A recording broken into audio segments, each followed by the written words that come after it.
नमस्ते मेरे प्यारे भाइयों और बहनों, हर हर महादेव। स्वागत है आप सभी का हमारे चैनल पर, जहां आज हम आपके लिए लेकर आए हैं एक ऐसी कहानी जो आपके मन को भक्ति के रंग में रंग देगी, जो आपके दिल को भोलेनाथ की भक्ति के सागर में डुबो देगी। जी हां, हम बात कर रहे हैं उस पवित्र कावड़ यात्रा की, जो सावन के महीने में लाखों शिव भक्तों के दिलों में एक अनोखा जोश और उत्साह भर देती है।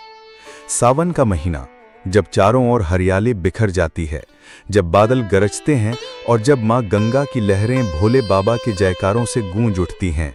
इस पवित्र महीने में लाखों कावड़िए अपने कंधों पर गंगा जल से भरी कावड़ उठाते हैं और सैकड़ों मील की यात्रा पर निकल पड़ते हैं, सिर्फ इसलिए कि वो उस जल को अपने आराध्य भगवान शिव के चरणों में अर्पित कर सकें।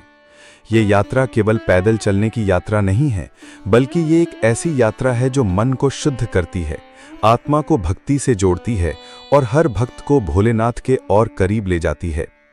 आज इस वीडियो में हम आपको ले चलेंगे कावड़ यात्रा के उस अनोखे और पवित्र सफर पर, जहां हर कदम पर भोले बाबा का नाम गूंजता है, जहां हर धड़कन में बम बम भोले की पुकार होती है।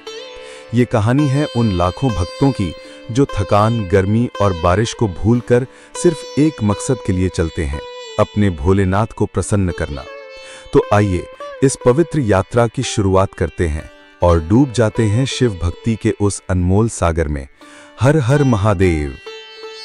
कावड़ यात्रा का इतिहास उतना ही पुराना है जितनी हमारी सनातन संस्कृति। ये यात्रा केवल एक परंपरा नहीं, बल्कि भक्ति और समर्पण का एक जीवंत प्रतीक है।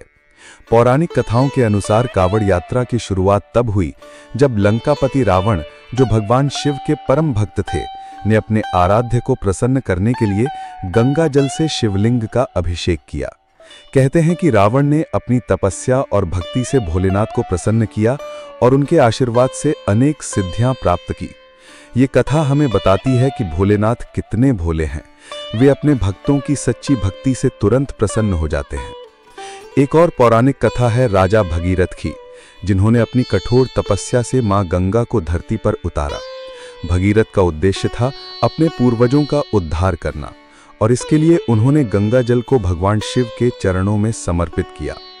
तब से गंगा जल को शिव भक्ति का सबसे पवित्र माध्यम माना जाता है। सावन के महीने में जब कावड़िए गंगा जल लेकर अपने गांव या शहर के शिव मंदिरों की ओर बढ़ते हैं, तो ये केवल जल ले जाना नहीं, बल्कि अपने मन की शुद्धि और भोलेनाथ के प्रति अटूट श्रद्धा का प्रतीक है। कावड़ यात्रा का महत्व केवल धार्मिक ही नहीं, बल्कि सामाजिक और सांस्कृतिक भी है। ये यात्रा हमें एकता, भाईचारा और समर्पण का संदेश देती है।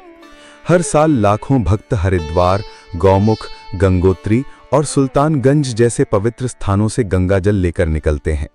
उनके कंधों पर कावड़ होती है, बांस की 2 टहनियों से बनी, जिसमें दोनों ओर गंगा जल से भरे घड़े लटके होते हैं। ये जल वे अपने नजदीकी शिव मंदिरों में ले जाते हैं और सावन की चतुर्दशी को भगवान शिव का जलाभिषेक करते हैं। कावड़ यात्रा का एक और अनोखा पहलू है इसका सामूहिक भाव। इस यात्रा में ना कोई बड़ा है, ना कोई छोटा। अमीर, गरीब, युवा, बुजुर्ग, पुरुष, महिला, सभी एक साथ भोलेनाथ के नाम पर चलते हैं। रास्ते में भजन कीर्तन की धुनें गूंजती हैं और हर कावड़िया अपने साथियों के साथ हर हर महादेव और बम बम भोले के जयकारे लगाता है। ये जयकारे न केवल वातावरण को शिवमय बनाते हैं, बल्कि हर भक्त के मन में एक नई ऊर्जा भर देते हैं। क्या आपने कभी सोचा है कि ये यात्रा इतनी खास क्यों है? क्योंकि ये केवल शारीरिक यात्रा नहीं है, बल्कि आत्मा की यात्रा है।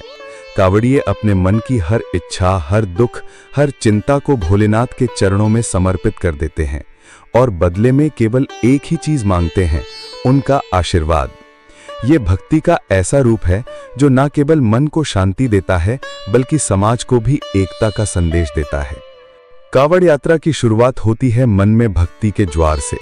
जैसे ही सावन का महीना नजदीक आता है, शिव भक्तों के मन में एक अलग ही उत्साह जाग उठता है। गांव-गांव, शहर-शहर में कावड़ शिविर लगने शुरू हो जाते हैं। भक्त अपने दोस्तों, परिवार और पड़ोसियों के साथ मिलकर इस पवित्र यात्रा की योजना बनाते हैं। कोई हरिद्वार जाएगा, कोई गौमुख, तो कोई गंगोत्री, लेकिन मंजिल एक ही है, भोलेनाथ के चरणों में गंगाजल अर्पित करना। कावड़ तैयार करना अपने आप में एक कला है। बांस की मजबूत टहनियों को चुना जाता है, उन्हें सजाया जाता है। कुछ कावड़िए साधारण कावड़ ले जाते हैं जो केवल गंगा जल के घड़ों को संतुलित करने के लिए होती है, लेकिन कुछ भक्त झांकी कावड़ बनाते हैं जो रंग बिरंगे फूलों, चमकदार कागजों, छोटे छोटे शिवलिंगों और त्रिशूलों से सजी होती हैं। इन झांकियों को देखकर ऐसा लगता है मानो भोलेनाथ स्वयं उस कावड़ में विराजमान हों। डाक कावड़िए तो और भी अद्भुत होते हैं। वे अपनी कावड़ को कभी जमीन पर नहीं रखते। दिन रात बिना रुके वो अपनी मंजिल की ओर बढ़ते हैं। उनकी भक्ति और समर्पण को देखकर हर कोई दंग रह जाता है। कावड़ यात्रा की तैयारी में भक्त भगवा वस्त्र धारण करते हैं, अपने साथ पानी, कुछ खाने की चीजें और सबसे जरूरी अपनी भक्ति को साथ ले जाते हैं। रास्ते में भजन कीर्तन की धुनें गूंजती हैं। बोल बम और हर हर महादेव के जयकारों से वातावरण शिवमय हो जाता है। कावड़ शिविरों में भक्त एक दूसरे के साथ अपनी कहानियां साझा करते हैं, भजन गाते हैं और भोलेनाथ की महिमा का गुणगान करते हैं। ये यात्रा थकान भरी हो सकती है, लेकिन भोलेनाथ का नाम हर थकान को मिटा देता है। कावड़ियों की तैयारी में एक और खास बात है उनका मन। वे अपने मन को पूरी तरह से भोलेनाथ को समर्पित कर देते हैं। कोई नशा, कोई बुराई, कोई गलत विचार, कावड़ यात्रा के दौरान हर भक्त अपने मन को शुद्ध रखने का संकल्प लेता है। ये संकल्प ही इस यात्रा को और भी पवित्र बनाता है। अब आइए हम आपको ले चलते हैं उस पवित्र सफर पर जहां हर कदम भोलेनाथ की भक्ति में डूबा होता है। कावड़ यात्रा की शुरुआत होती है मां गंगा के तट से। हरिद्वार, गंगोत्री, गौमुख या सुल्तानगंज, ये वो पवित्र स्थान है जहां कावड़िए गंगा जल लेने के लिए पहुंचते हैं। सुबह की पहली किरण के साथ जब मां गंगा की लहरें तट से टकराती हैं, कावड़िए अपने घड़ों को जल से भरते हैं। उस पल में उनके चेहरे पर जो चमक होती है वो केवल भक्ति की चमक होती है। जल भरने के बाद कावड़िए अपनी यात्रा शुरू करते हैं। उनके कंधों पर कावड़ होती है और मन में भोलेनाथ का नाम। रास्ते में गर्मी, बारिश या धूल भरी सड़कें कुछ भी उनके हौसले को नहीं रोक पाता। कावड़िए नंगे पांव चलते हैं, लेकिन उनके चेहरे पर थकान की जगह भक्ति का तेज होता है। रास्ते में लोग उनके लिए छबील लगाते हैं, जहां ठंडा पानी, शरबत और खाना बांटा जाता है। ये छबील केवल भूख प्यास मिटाने का साधन नहीं, बल्कि समाज में एकता और सेवा का प्रतीक है। कावड़ यात्रा में भाईचारा अपने चरम पर होता है। कोई अनजान नहीं होता। हर कावड़िया एक दूसरे का भाई, दोस्त और साथी बन जाता है। रास्ते में भजन मंडलियां चलती हैं, डीजे पर भक्ति भजनों की धुनें बजती हैं और कावड़िए नाचते गाते अपनी मंजिल की ओर बढ़ते हैं। बम बम भोले और हर हर महादेव के जयकारों से आसमान गूंज उठता है। कई बार रास्ते में कावड़ियों को मुश्किलों का सामना करना पड़ता है, लंबी दूरी, थकान और कभी-कभी चोटें भी, लेकिन इन सब के बावजूद वो रुकते नहीं। एक कावड़िया हमें बताता है, जब भोलेनाथ का नाम लेते हैं तो थकान गायब हो जाती है।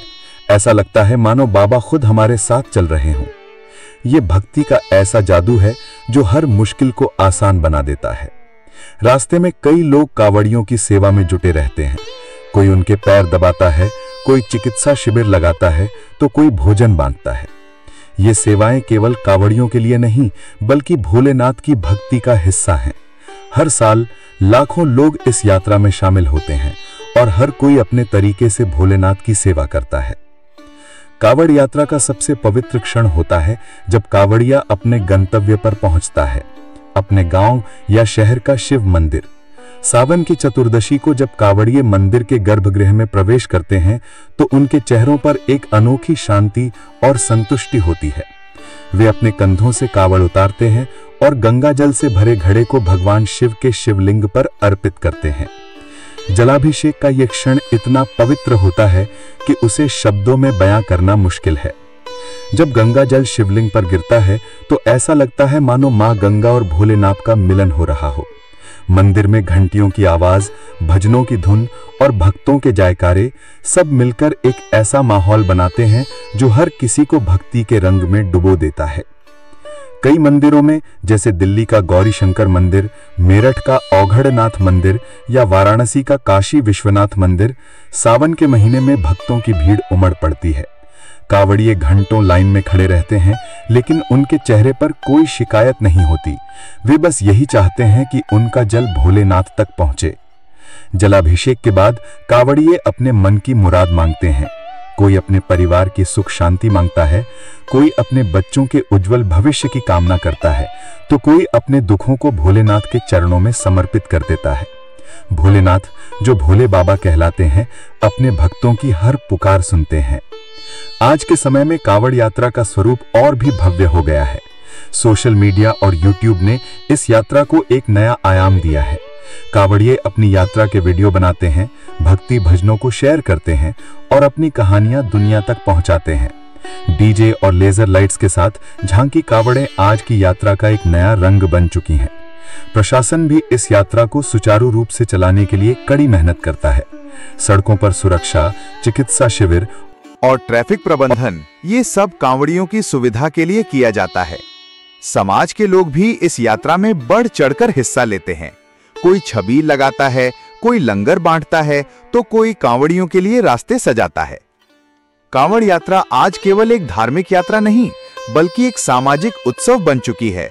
ये हमें सिखाती है कि भक्ति और एकता के साथ कोई भी मंजिल असंभव नहीं है। तो दोस्तों, ये थी कांवड़ यात्रा की पवित्र और प्रेरणादायक कहानी। ये यात्रा हमें सिखाती है कि भक्ति में कितनी शक्ति होती है।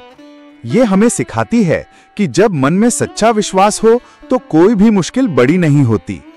कांवड़ यात्रा केवल एक यात्रा नहीं, बल्कि एक ऐसा अनुभव है जो हर भक्त के जीवन को बदल देता है। हम इस वीडियो को बनाने में उन सभी लोगों का तहे दिल से आभार व्यक्त करते हैं जिन्होंने इस पवित्र यात्रा को इतना सुंदर बनाया। उन कांवड़ियों को जो अपने समर्पण से हमें प्रेरित करते हैं, उन सेवादारों को जो रास्ते में कांवड़ियों की मदद करते हैं, और सबसे ज्यादा आप सभी दर्शकों को जिन्होंने इस वीडियो को देखा और भोलेनाथ की भक्ति में डूबने का मौका लिया। हमारी आपसे एक छोटी सी विनती है, अगर आपको ये वीडियो पसंद आया तो कृपया इसे लाइक करें, शेयर करें और हमारे चैनल को सब्सक्राइब करें।